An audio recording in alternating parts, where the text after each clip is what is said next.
Yeah, listener, there's a symptom that me and a couple of the other analysts have talked about, where we follow the UFC narrative and think that it's right. I mean, a prime example is when Francis Ngannou was beefing with the UFC and wanted more money, and UFC let him go. And Dana White put that hardcore opinion out there that Ngannou was not worthy and he wasn't any good, and fans just kind of picked up on it, like, yeah, Ngannou stinks. And I don't know what it is. I mean, maybe it's the ability to market. You have, if you're the only one talking, right? You're the only one in the position. You're a UFC fan. You're going to hear their narrative, obviously, right?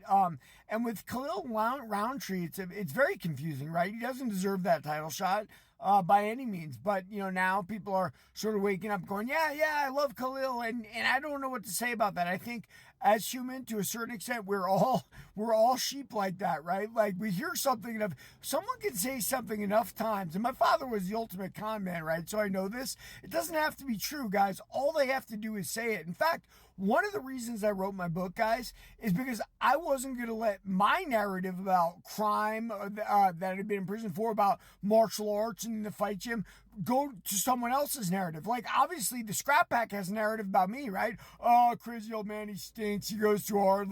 He didn't help us. Really? No, I don't think so. Let me give you my narrative of what happened, right? Like, and by the way, everybody's entitled to a narrative, so, Dana wants to give his. We just have to be very careful that we're not parroting someone else's narrative back. If you're there and you're watching it, and we're all watching Ngannou in real time, we're all watching Cahill in real time, we can have an opinion about that. And yeah, it is what it is, guys. Human nature. Who can explain it? Everybody read my book, Warrior of the Light, for some more human nature.